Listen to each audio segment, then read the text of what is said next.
All right, well, thank you everyone for joining us for today's webinar for Accounting for Livestock Emissions, Today's Methods, Tomorrow Needs. My name is Harriet Eade and I'm from Regrow, and I will be hosting today's session along with my colleague here, Chris Dorich from Regrow, John McDonnell and Cameron Calverley from SE Advisory Services. Now, before we get into the meat of today, pun intended, this webinar will be recorded and shared within 24 hours after the event concludes. And when you do exit the webinar, you will be prompted with a survey. Would really appreciate if you could fill that out and provide some candid feedback. We will also be saving time for Q&A at the end of the session, so please do submit your questions just via the Q&A widget as they come to you throughout the presentation, and we'll get to them at the end. If we don't have time to address them, we'll also follow up with after the webinar with an answer. So this, just to give a bit of an overview, this isn't a webinar about having all of the answers. It's really about sharing what we're learning from implementing livestock emissions programs today, where the science is strong, where methodologies are still maturing, and what this means for organisations really looking to measure and reduce emissions across their beef supply chains. So over the next hour, we'll explore some of the key topics shaping agricultural emissions reduction programs today. We'll cover where abatement opportunities exist within livestock systems, the differences between inventory and intervention accounting, and the role of activity-based data in improving quantification and some of the more complex challenges, including the substitution approach and herb dynamics. We'll then also bring these concepts together by looking at how theory can be translated into practice through the design of scalable, high-integrity programs that deliver credible and bankable outcomes for both ranchers and funders. So without further ado, as mentioned, my name is Harriet Eade. I'm the Livestock Account Lead here at Regrow, and day-to-day I'm working with CPGs and agribusinesses who are really wanting to build climate resilience into their beef supply chain. So putting those programs in place. And I'll pass to Chris Dorich. Hey everyone, I'm Chris Dorich, Science Strategy Lead at Regrow. Traditionally, that has had me working with the DNDC model, working on croplands, soil carbon and N2O emissions for those.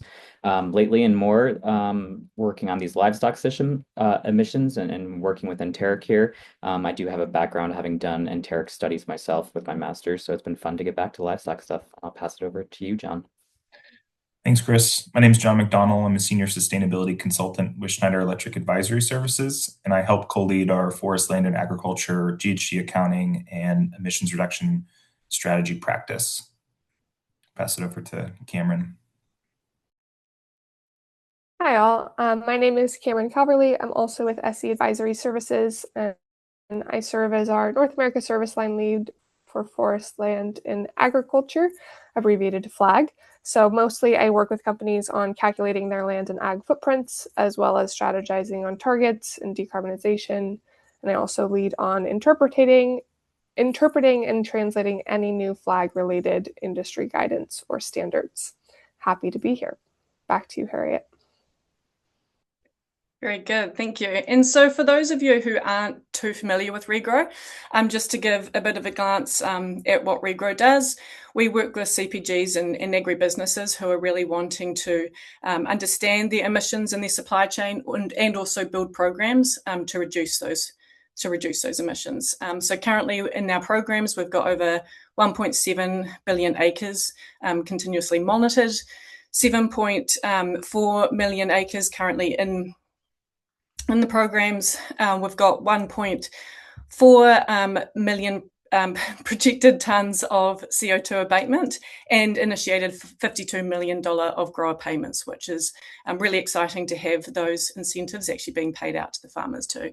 Here you can also just see a glance of some of the big brands and corporates that we work with and have current programs running.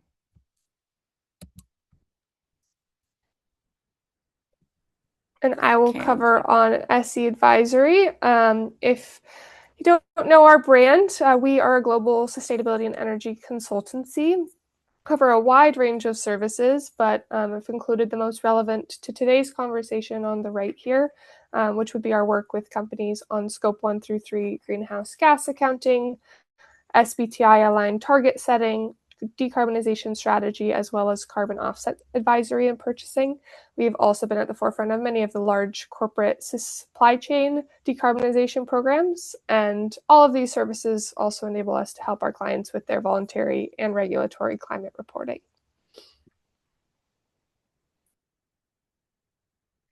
Very good, thank you. So before we get stuck into today, I just want to really focus on the why. And this is probably not news to you all, but by 2050, the global population will be close to 10 billion people, all of whom need to eat, and many of whom are moving towards higher protein diets. But at the same time, the livestock sector is responsible for approximately 15% of global greenhouse gas emissions. And within livestock, the beef cattle alone account for around 60% of that. And this means that the beef contributes a pretty meaningful fraction of total global emissions. And with the current production systems, it's just not compatible with the 1.5 or even 2 degree pathways. So the agricultural sector cannot simply do this without addressing beef. The question isn't about whether we need to act, it's how we act in a way that's going to be practical, credible, and feasible. And so when we look at where beef emissions are actually coming from, there's one source that really dominates, and that's the enteric fermentation. So this is the natural digestive process by which cattle break down forage, and it produces methane as a byproduct. Enteric fermentation accounts for around 55% of just that total greenhouse gas footprint for beef. But what makes this particularly significant from an accounting perspective is that the enteric emissions are really concentrated in the cow-calf stage of production. And so these are animals that are on pasture for the 12 to 24 months, which is the longest production phase in the supply chain. And their forage-heavy diet means that the methane output is at its highest. This is also where we have the most potential, though, for that meaningful change, and any improvements in grazing management, forage quality, and animal health all translate directly into lower enteric emissions intensity per kg of beef produced. And as we'll see in a moment, there are improvements, these are improvements that ranchers already have the economic incentives to pursue anyway. But here's the challenge that makes all of this harder than it sounds. Beef moves through one of the most fragmented supply chains in food and ag. So a cow born on a ranching operation in Texas might pass through a stocker, a feedlot, a packer, and a processor before it actually reaches that brand wanting to make a sustainability claim. So each of those steps, it is a separate legal entity, often with no formal data sharing relationship with any of the others. And so when a brand buying beef wants to really understand that emissions intensity of what they're sourcing, they have no direct relationship with the cow-calf producer, which is the very stage of where the majority of the emissions occurred. And the traceability of it, while it's improving, it's still really fragmented at the cow-calf stage too. So animals are commingled at auction, again at feedlots and at packers, making the traceability back to the origin incredibly difficult. And so the result is a system where part of the supply chain most responsible for the emissions is also the part that's the hardest to see into. And any credible accounting methodology has to be designed with this structural reality in mind. You cannot just assume that the primary data that simply doesn't yet exist at scale across millions of independent operations. And so this is the problem space that we're operating in, and it's why the question of the methodology really matters so much, because the right method needs to work given these constraints and not just assume them away. But despite all the complexity we've just described, there is a genuinely encouraging alignment of interest here. The practices that reduce beef emissions intensity are not asking ranchers to actually sacrifice profitability. Improved forage, grazing management means a higher carrying capacity and reduced input costs. So better breed selection means more weight gain per unit of feed. Reducing morbidity and mortality means fewer replacement animals needed, which directly improves the economics of the operation. In the emissions case, and the business case are pointing in exactly the same direction.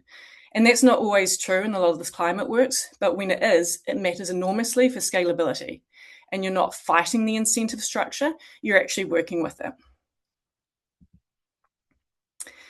So that's the landscape. And now the question really becomes, what does it actually look like to build a rigorous accounting on top of all that complexity? To guide us through this topic, I'm going to pass to John to talk us through the concept of methodologies and how they provide the rules and guardrails that define what gets measured, quantified, and reported. Over to you, John. Thanks, Harriet. So one of the first things that we did when we set out to try to solve this issue is we did somewhat of a literature review. So we can see here on the next slide the standards and methodologies that we looked at when trying to determine how we should create our methodology. The way that we kind of thought about these was at a very top level, we have standards. These standards help us establish whatever the high-level principles and requirements are for GHG accounting.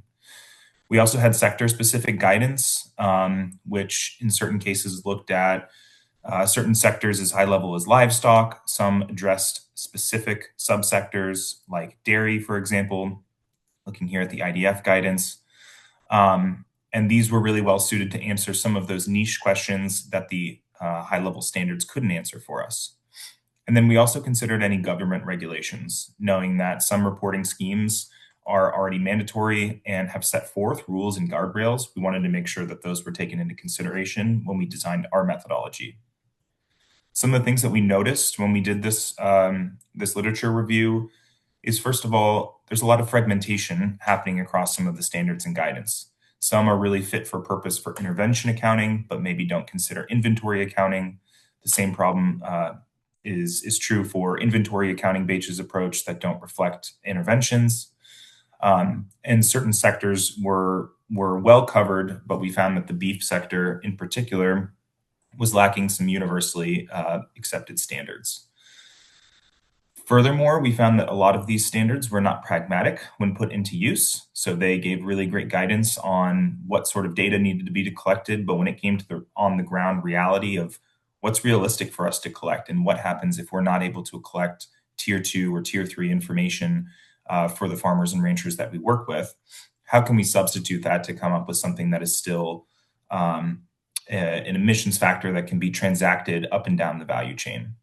So this is the problem that we were really trying to solve for. And all of these standards that listed here, this is not a comprehensive list, but these were kind of the ones that we considered when putting together our methodology. On the next slide, I can talk a little bit more about why we thought a methodology was needed, or what problem we're trying to solve by introducing this, this methodology. A few things that are important to point out here. Without this methodology, we don't really have a good baseline of comparison. So when we take intervention actions to reduce enteric emissions, if we're not making apples to apples comparisons of the before and after emissions intensity of that beef byproduct, we don't really have that, that transactable emissions factor that can be shared up and down the value chain. Excuse me. We also wanted to create a methodology to make things comparable. So we know that there's many different stakeholders up and down the value chain that are going to be measuring emissions in different ways. And we wanted to make sure that they were using the same boundaries, not double counting certain activities and giving kind of like for like emissions data to one another. We also hope to reduce the double counting risk and make a methodology that provides credibility. We know that a lot of this emissions data has, there may be financial incentives that are underlying it. They may plug into regulatory schemes. It's really important that the methodology that we put forward and work with is something that can be credible, that's transparent, and that folks can understand and kind of dive into the details of how we're actually coming up with these emissions footprints. So we think the methodology that we'll talk about today solves for a lot of these. It sets a really clear system boundary, what is and isn't addressed. It provides really detailed guidance for quantification. So not just high-level principles, but actual formulas and steps and default values that can be used. It's robust and can be easily audited. When companies want to use this to put together their corporate GHG inventories, this methodology can be a backing instrument for those audits that we know are so important. And at the end of the day, what we hope this methodology will do is facilitate data exchange and strengthen the incentives for companies to take action on enteric fermentation. Thanks, John. And that's a great overview and really underscores just the importance of selecting the right methodology for your program. So another important consideration when selecting a methodology is understanding what your desired outcome from the program is. And this really determines whether a program is designed around intervention or inventory accounting. And it also influences the level of detail required in the data collection process. So Chris, I'll hand over to you just to unpack those differences and explain how organisations can determine which approach best aligns with their program objectives. Yeah, thank you both for framing that up. So our methodology right now is an inventory methodology. I'll explain these two a little bit and then dive into the inventory component here a little bit more. But I'll start with the intervention or project or consequential accounting method a little bit and just kind of explain that. I think many of you are probably familiar with this from MMRV type things. This quantifies the impacts of specific interventions. It's required for carbon credit generation, whether we're talking insetting or offsetting, asset generation like that. In croplands, this is, comparing to a business as usual, a counterfactual. So in croplands, it could be, what if we apply a cover crop compared to no cover crop or switch to no-till, something like that. And something like a livestock system, it might be dairy where you're giving bovair to the dairy cows in order to reduce their enteric methane emissions there. These intervention projects and that consequential component require a good deal of uncertainty in order to be able to quantify those and make sure that you're not selling faulty credits and things like that. We're using the inventory method for a couple of reasons. One of those kind of being just the interest and demand from corporates that we're working with and wanting to be able to report these outcomes within their inventory, but also being a straightforward way that can be used well in enteric programs here. The key piece here is that we're using this to evaluate annual emissions, potentially soil carbon down the road here for grasslands, but also can do kind of cropland soil carbon. But this is really the use case here is for corporate inventory reporting of it. And if we go to the next slide, the keyword again here for this inventory method is that of emission factors. This is probably familiar, but just to repeat on this component here to make sure everyone's on the same page. The IPCC terminology for this is tier 1, 2, and 3 models. These kind of models scale from tier 1 being the lowest rigor, most straightforward. It's a simple value for an animal, basically. A dairy cow emits X methane a year. A beef cow emits X methane a year, all the way up to tier 3. Tier 3, we use a lot more frequently in cropland systems. For example, at Regrow, we use the DNDC model. Tier 3 models for rumen and enteric fermentation are not really there yet in terms of the scalability and accuracy to really be able to use that level of rigor in order to determine how practices and things will affect the methane reductions. So we found this sweet spot here with tier 2 methods. It requires a little bit more data than that of a tier 1 method where it's pretty simply just the number of animals that are being reflected on the farm, where tier 2 is actually reflecting some of the underlying components, what we call activity data for these animals. So, what is the animal weights that we're seeing on these farms? Kind of what kind of diet are they eating? What are the days that they're on the farm and things like that. If we can go to the next slide, I'll kind of dig into why tier 1 and tier 2 are important here. I'll start with the table and then kind of come back to the image in a way. But if you think of that tier 1 emission factor, and you also see this kind of replicated in LCAs as well, as these are crude values that give you an idea of how much a beef cow, a dairy cow, whatever it may be, how much they'll emit. The problem is with these methods, like I mentioned, is that they don't reflect the underlying components here, and they're therefore a default value that will kind of be the same across a baseline wrench and a smarter wrench. Like I mentioned, we're not doing that practice intervention consequential accounting, so we're not doing it straight compared to a business as usual, but that doesn't mean that we don't want to see this change over time here and implementing different practices on the ranch to help drive down that corporate inventory for clients, as well as that win-win for farmers. So we do see this in tier 2 when we can reflect these differences here, and this is where this figure on the left-hand side shows this as a good example. So say we have a baseline ranch and a smarter ranch, right? Both of those ranches are going to get an animal up to whatever the end weight it is for the cows that they want to sell. Say we're selling 800-pound calves or something like that off to stocking and feedlot. those animals can reach different weights at different times here. So whether that be improved grazing practices, that be something like genetic improvements, trying to play with the herd components there, vaccines or other aspects that will help keep that animal healthy and able to gain weight.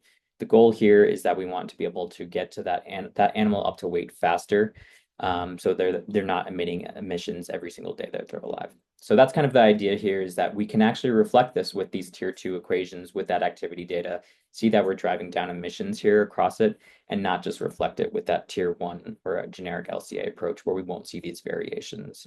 We won't see these, hard-won gains from ranchers of the good things that they're doing to reduce emissions. So one last slide to kind of just wrap this up for me, and then I'll pass it on. And again, so what does this tier 2 do? I mentioned that, without tier 2 data, we are stuck with that tier 1, that generic LCA, where we have a really hard time being able to show that the rancher is making an impact. They're doing practices that will then carry on into the corporate reporting. So that tier 2 data allows for this substitution method, an approach where we have this specific activity data. We are reflecting the actual rancher and the components they did, and all the improvements that they made. So now we have an updated enteric emission factor for those animals, for those ranches, that we can pass on through this substitution approach. So I'll go ahead and pass it over to Cameron now.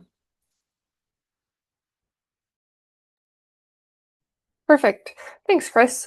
So as Chris mentioned, in order to quantify emissions in an inventory, these tier 2 enteric emissions quantification methods that Regrow have developed need to be integrated with a generic emissions factor to provide more of a complete picture of beef life cycle emissions, both as a baseline and after interventions take place. So this is what we are referring to as the substitution approach, which is in line with an idea that was brought forth by the Value Change Initiative. I'll talk about what that looks like a little bit more in practice. So starting left to right on this slide, we would start with an emission factor from an established LCA database, which could be what companies are already using for their emissions accounting, especially in scope 3. From there, the key process is to split that emission factor into its contributing activities so that we can isolate out the enteric fermentation portion. This is typically done through an LCA software like SEMA Pro or OpenLCA, and depending on the LCA, some details may not be available in that breakdown, such as the portion of emissions that come from each life cycle stage, and in that case, literature review can help estimate the emissions from each activity. Once you have your enteric fermentation singled out, this is where you can plug in that tier 2 data from Regrow's program. If other primary input data is available through on-farm programs, that would also be considered in this step as well. For example, fertilizer, etc. The substitution is done both for the baseline year as well as the post-intervention so that methodologies stay consistent and the companies are able to see the benefit of the investment that they're making. And then the last step that we would need to implement for many clients is allocating the live weight cattle emission factor, for example, from EcoInvent, into its sold product, for example, beef or hides, through either physical or economic allocation. Through this entire process, it's crucial to undergo a detailed assessment of the LCA or secondary emission factor used in comparison to the primary data methodology or the tier 2 methodology to ensure that we have equivalence in spatial and temporal boundaries, coverage, and allocation approaches as much as possible. Because differences can arise here, we use very conservative estimates when there's uncertainty, and it's important to be fully transparent about any limitations that you're finding.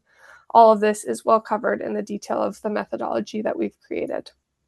When aligning with an LCA or secondary emission factor, the end goal is to enable accurate yearly emissions accounting for a product that is being purchased from a rancher farm. So in simple terms, a cattle rancher will need to be able to sell their product downstream and give a quantitative figure of how much CO2 equivalent is associated with that product. However, when integrating their data with an LCA, it could be the case that certain details of a secondary emission factor are unclear, not stated, or aren't as suited for yearly emissions accounting. Which brings me to my next slide, which we have outlined here. One example of a problem we worked through in creating an accurate emissions footprint specific to the beef supply chain. So beef cattle typically have a life cycle longer than one reporting year, which doesn't always align with annual inventory reporting. Animals enter and exit the herd at different times, with differences depending on cattle type. On the other hand, LCA frameworks are typically built for steady state systems, so they don't handle naturally herd expansion, contraction, or mid-year transfers. So when working through this issue, we have determined 3 different methods for the yearly allocation of emissions from cattle on farms. Before getting into this, I do want to caveat that there are many ways to do this, but we think that this is 3 of the ways that maybe are the most viable. We're definitely in the early days of implementation here, so we'll see how these methods pan out as they are tested in practice. But in this very overly simplified illustrative example, we have one reproductive cow who would typically live on a farm much longer than a feeder calf would. In our example, the cow is transferred to this specific rancher's farm at 3 years old and then is culled at 6 years old, so 3 years on farm. Yearly, this cow emits 5 tons of CO2e, which we have attributed 2 tons of that to be to growth, and then 3 tons to yearly reproduction and maintenance. So the allocation of all of those emissions can be handled in a few ways. The first of which is allocating all lifetime emissions of that cow, including the emissions before it got to the farm, to the year it was culled. This is the approach that's the most LCA aligned. However, in this example, culled reproductive cows will accumulate really high emissions at slaughter since they've lived for so long from all of that reproduction that they've been doing. In contrast, you could also choose to allocate emissions from that cow to all of the outputs of the farm yearly. This is a simpler approach, as you don't need to estimate emissions before the cow came to the farm, and it correctly attributes the reproduction emissions of that cow to its steer. But if you bring cows to a farm in a year they aren't culled, your yearly emissions may go up artificially. This also ignores that some of those embedded emissions of the cow from its first 3 years of life. And then finally, what we think would maybe be most accurate approach is a hybrid of those two, which is informed by the IDF's methodology with biophysical allocation. In this example, a cow's reproduction and maintenance emissions are allocated yearly to the outputs, while its growth emissions are held until that cow is culled. The con of this is that it would be the most data intensive. You would need to keep track of emissions and weight potentially year over year, but we do find this to be most accurate. This is just one example. In the end, in the absence of really clear guidance on how to handle these specific scenarios for beef, companies should choose one method, document their rationale, and apply it consistently across both their baseline and then also their reporting year. This is just one example of what makes beef so complex and why we've created this methodology to address some of these niche problems. So back to you, Harriet. Great, thank you, Cameron. So as we've heard today, there are a number of methodological decisions that can influence how emissions reductions are quantified. And it goes from the inventory versus the intervention through the substitution approach and also herd dynamics. But ultimately, organisations aren't investing in methodologies, they're investing in the outcomes. And so the question really becomes, how do you design a program that addresses these technical challenges but still delivers credible, defensible, and bankable results? Programs only really scale when they sit at the intersection of credibility, feasibility, and practicality. And if you sacrifice any of those, the adoption slows, costs can escalate, or outcomes really lose value. So the most successful programs are those that can balance all 3. And just starting with credibility, and I want to use the Legacy Landscapes program that we have here at Regrow, which is one of the largest beef emissions reductions programs in the US. One of the most significant achievements of this program was the development of the first of its kind methodology, which was designed to quantify those enteric emission reductions in cow-calf systems. This was necessary because livestock operations, as you can see, are complex and with dynamic herd structures and management decisions that can significantly influence the emissions outcomes. So the methodology draws on established greenhouse gas accounting frameworks and the scientific guidance, with the first draft was released in 2025. But since then, it has undergone multiple rounds of independent expert review and refinement. And the result is a transparent and defensible approach that provides the consistency in how outcomes are quantified and helps establish a foundation for future livestock emissions reductions programs.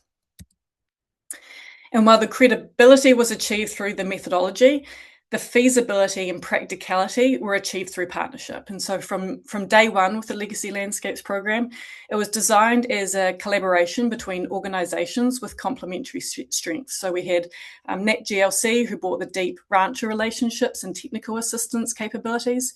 And that really helped ensure the program was grounded in the realities of day-to-day ranch life.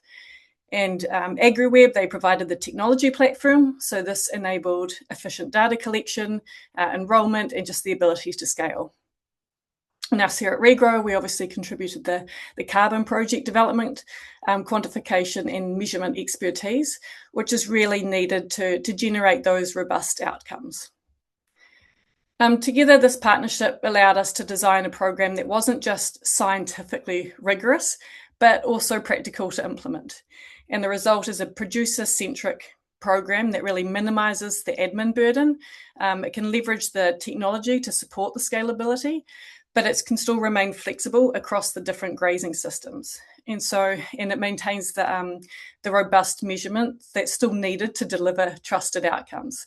Because ultimately, the best methodology in the world has little value if ranchers can't actually participate or the program can't scale. And I'm going to stop there and we're going to get into the questions. I'm going to start with some myself, and then please do, like I say, add to the Q&A box down the bottom. So if I stop my screen, and then hopefully you can see my delightful faces of my expert panelists. So Chris, I'm going to start with you.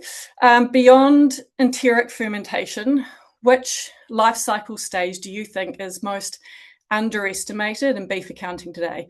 Like, what sort of research would it take to close that gap? Yeah, it comes back to the land. Obviously, the cows are grazing over your land or being fed from corn, soy, and other things, later stages and things like that. So going back to that stages is a very important one. Obviously, there's a lot of interest in grassland soil carbon removals. There's wide agreement that, grazing practices, interventions, and things like that can improve grasslands. It's a little bit harder to quantify those impacts, though, and that's kind of where things have held up for a while on the grassland soil carbon side. We're looking into this more. There's more data coming online these days, and I think we're starting to head in a direction where hopefully we could quantify grassland soil carbon removals in the future. So happy to chat about that and see about, if there's data available, projects you're in, and things of that nature to help in that front. But even if we're not talking about grassland itself, the cropland has a lot of impact as well. So that corn and soy, especially for feedlot components, I kind of talked about this with intervention accounting as well. If we can do no-till, if we can do cover crop, we can do a lot of good practices on that side to actually help improve lower the carbon intensity on those, and kind of using that same substitution method, have greener corn and soybean that's being fed, falling into the system that way. So. Thanks, Chris. And a question for you, John. I'm curious, what's the biggest advantage of using a substitution approach with a narrow focus of primary data compared to a full LCA? Yeah, it's a great question. I think first and foremost, it's really pragmatic. So we know that full LCAs can be very time intensive, can be costly, and ultimately they're only as valuable as the underlying data, which sometimes is not always available for certain activities. So I think the substitution method really strikes a good balance between, okay, we've got data on what we think is a really material part of our emissions factor, which is the enteric fermentation piece. We accept that we don't have great data on some of the other inputs like fertilizer or manure management. So we'll default to using kind of a generic emissions factor there until we can close that gap and pull in more primary data. And I will say that it's a scalable approach as well. So in 1 year, we may only have that tier 2 data for enteric piece. In year 2, we may also be able to incorporate higher quality data for manure management. So we can kind of grow and refine our approach to calculating that emissions factor over time in a way that is scalable and pragmatic. So I think that's really where the value lies in this substitution method that we're proposing. And I guess on the flip side, what are the trade-offs companies need to be transparent about when reporting these results? Yeah. So it's not a perfect approach. We know that. And, some of the limitations that come to mind are, first and foremost, to do this substitution method, we need to be able to isolate that activity in the emissions factor for which we want to substitute. So in the case of enteric, there's lots of great databases out there that we know can provide us some sort of LCI, full beef life cycle emissions factor. The issue that we've run into is how do we actually isolate that piece that we want to substitute, remove it and exchange it, and make sure that the other pieces are using the same types of boundaries. So the same temporal boundaries, the same geographies, for example. Sometimes those secondary data sets are really limited. They may only provide us a certain geography, so we might have to use a proxy. Some of the things that we found could be successful in addressing that is, our team is really well versed in doing life cycle assessments. We leverage life cycle assessment software all the time to kind of dissect some of those secondary databases. So that's been successful in letting us isolate those different components. But there are going to be instances where we need to drop some assumptions. Okay, so we know that this emissions factor that we're using is not doesn't use the same unit of measure. It's not a full beef life cycle emissions factor. Maybe it's up to the slaughter gate, for example. So how can we look at desktop research or literature reviews to close the gap on that last piece of the emissions factor that we need? So in that case, we're relying a lot on professional judgment to understand what the data sets are actually showing us and trying to complement the emissions factor approach calculation methodology with desktop research, literature reviews where it makes sense, and any sort of context specific details that we need to use to kind of plug some of those gaps. So that would be the flip side. Great, thank you. Sorry. And I'm curious, put this out to all of you, but Chris in particular, 5 years from now, do you think tier 2 is still the sweet spot?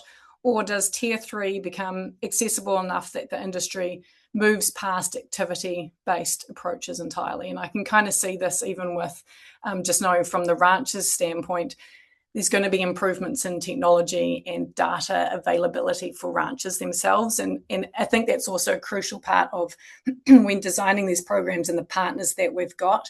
Having a software tool like AgriWeb, not only does it capture the data for us to be able to run these programs from an emissions quantification standpoint, but it's also a tool that's there for the ranchers to be able to improve their operations. And I think it kind of reverts back to that similarities I put with the climate benefits aligned with the business benefits, right? Like you're going to actually have insights into making those decisions on ranch, which are really going to improve the operation too. But I'm curious for your thoughts there, Chris, or anyone else, just on where you think the sweet spot's going to change in the future. Yeah, I think there's a hope for it. There's been a lot of money going to, whether it's universities and research or other startups from like microbiome rumen type startups to also measurement technologies out in the field. There's a lot more coming online, and obviously the limitation for building a tier 3 model is having enough data and understanding of what's going on in the rumen to be able to build that and build it across different scenarios and analysis and things like that. So, that's the hope, is that with all this interest in reducing methane, that we could head towards a tier 3 down the road, incorporating across those various things. But right now there's just not the data for that. But hopefully we could build towards that. And they'll still need some activity data in order to help kind of incorporate all those different components. But yeah, working towards that. Thank you. And if I can just jump to maybe all of you, but what's the one development, and it can be either a standard or a data set or a policy, that would most change what's possible in this space in the next 2 years? John, I'll start with you first if you have any thoughts on the areas that would have the biggest impact there. Yeah, so I'd say, if we just look across the corporate sustainability landscape, one thing that's getting a lot of traction these days is the idea, this kind of concept of Scope 3 market instruments. So when we look at Net Zero 2.0 standard, which actually just came out today, and some of the other working groups that are within the GHG protocol, they're starting to acknowledge that having really perfect traceability is an issue for all companies, not just for livestock and forest land and agriculture, but for industrials as well. And so what they're doing is kind of opening the door for companies to make market-based claims in their Scope 3 inventory. So if we can, kind of prove that an intervention has taken place at some point within the value chain, we can generate basically a credit associated with that, or a separate ledger for accounting for market-based Scope 3 emissions, and the level of detail that is needed to kind of come up and make those claims is more flexible. So it's not that we have to have perfect information, but there's more flexibility there. So I think that applies really directly to how we're approaching this problem. That will open up the door for more incentives, for more direct investment from end consumers into these farmer level programs, when we kind of have that flexibility built into the way that we do GHG accounting and do Scope 3 interventions and exchange carbon credits up and down the value chain. So that's really exciting, and we're looking forward to what comes out of that.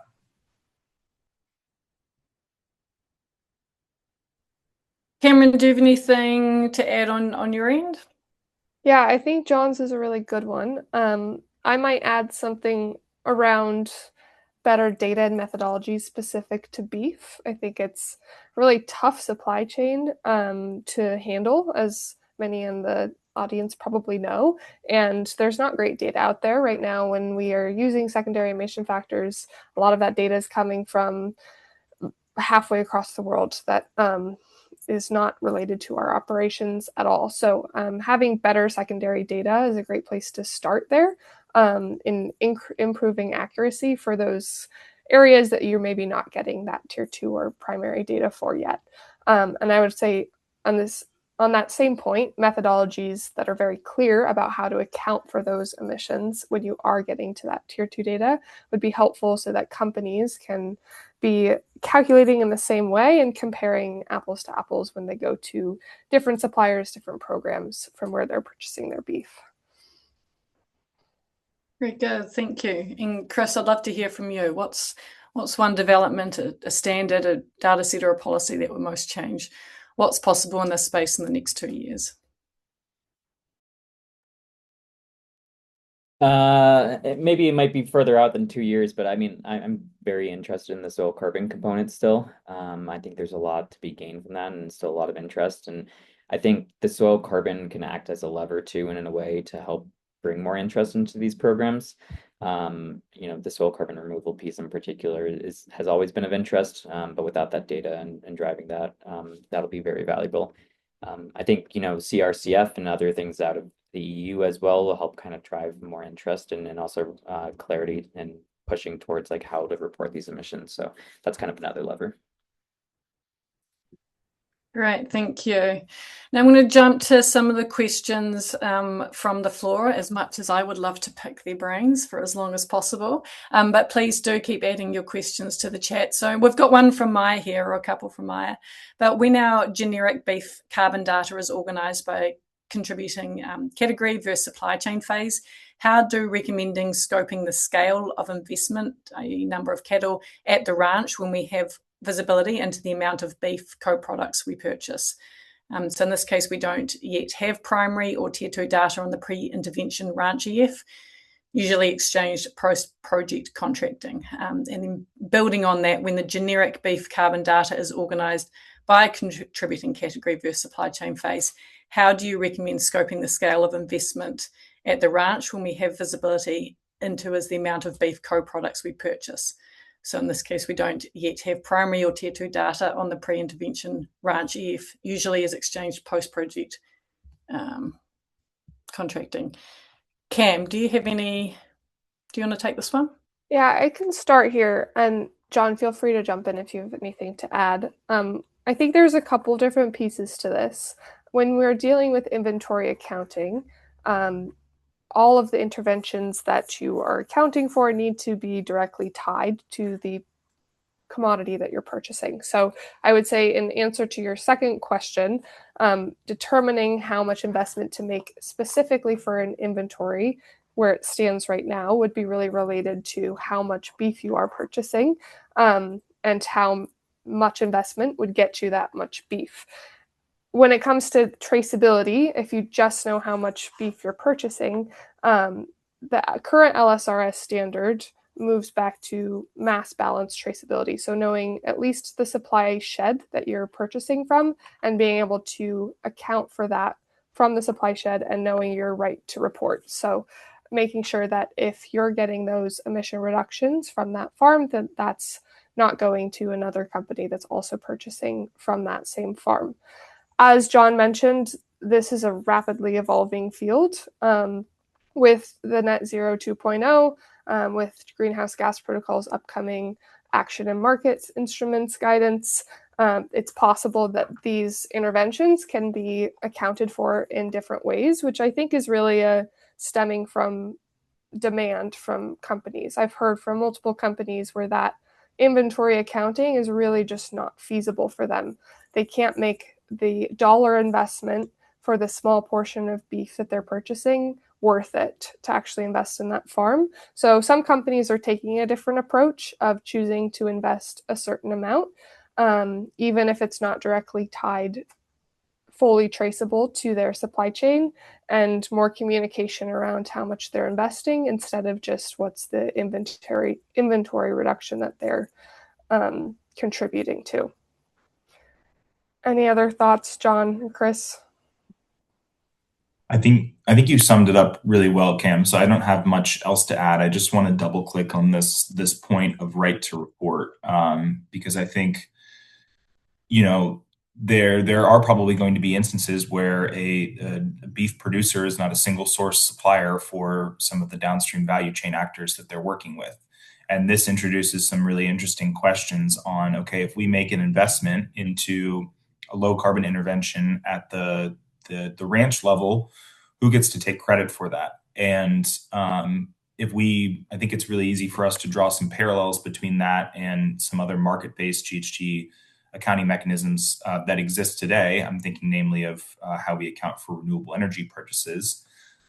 There exists a ledger or some kind of third party that's arbitrating, that's saying, okay, these credits have been taken by this certain reporting entity. Therefore, they're not going to be distributed to the other downstream players who are receiving the same emissions factor. And what that does is it lets us establish a residual emissions factor that is both the lower emissions factor for the company financing the intervention, and then a higher emissions factor for the company that's not participating in the program.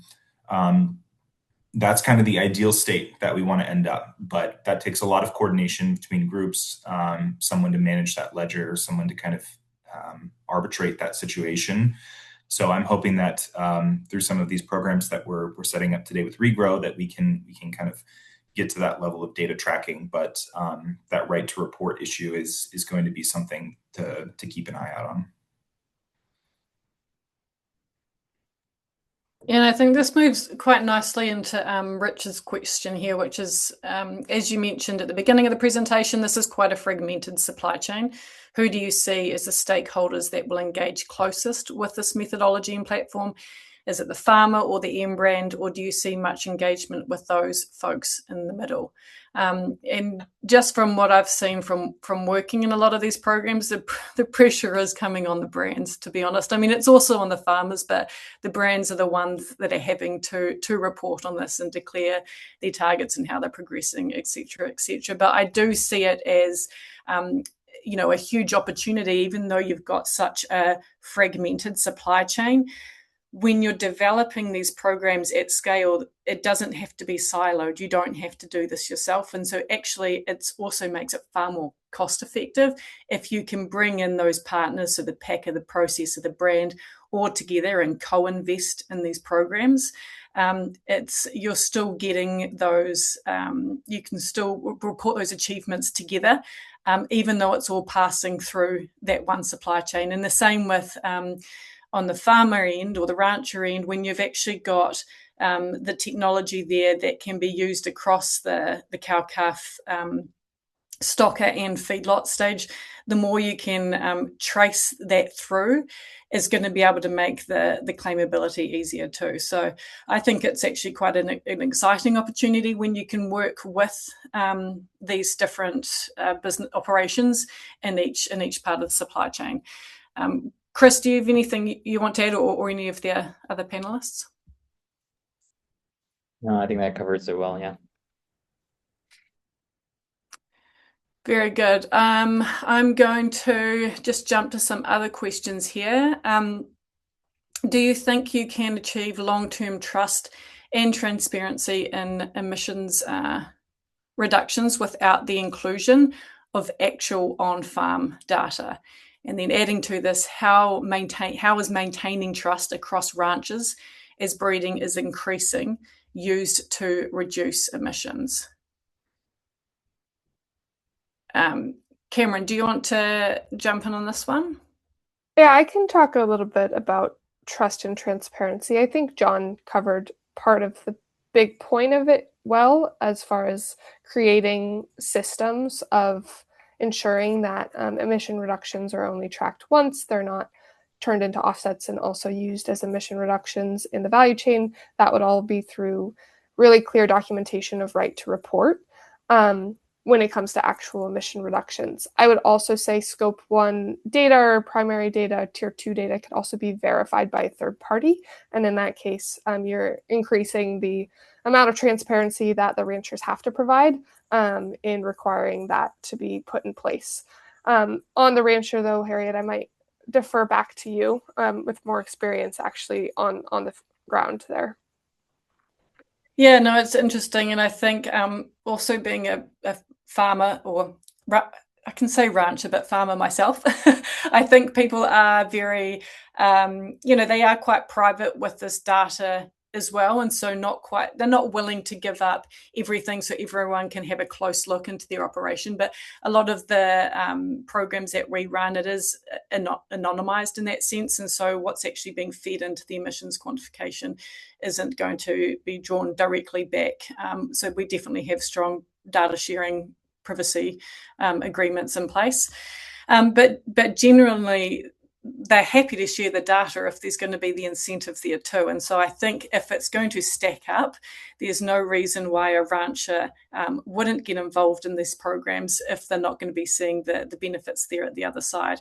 And so adopting, going back to the original similarities of like, great, if you've got the climate benefits and the business benefits, why wouldn't you take part? So so far we've had some great pickup from the ranchers. Right, coming around to the end, I see we've got a few more minutes, but I've just go to one more question. Here we go. Who runs on an in-field measurement tool? Chris, do you want to address Ash's question there? Just to wrap up kind of what you said in terms of the transparency question thing there, having that level of data is important there. And I think we kind of touched on it with the transparency and the verification component of it there. With that tier 1 versus tier 2 component there, we don't see those impacts without getting into the activity data, the field specific there. So, that helps provide that verification point and having that level of data from the field and being transparent about it so that we can, have confidence in it. I think everybody here got into this field wanting to make real impact and make sure we're not greenwashing and things like that. So, having that level of data is really important to help kind of show that proof.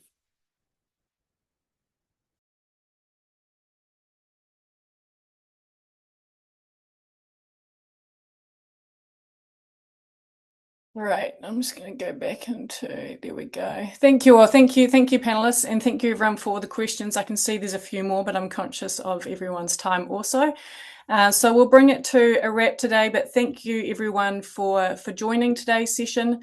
Following the session, we will be sending out an email which includes the session recording, and a copy of our full methodology will be published and available soon. So please do also fill out the survey that will open when you exit the webinar. And if you do have any other questions, or you want to reach out and discuss your emissions accounting and the reduction strategies in beef, please find my contact details attached there, and a copy of these slides will also be available. All right, thank you all.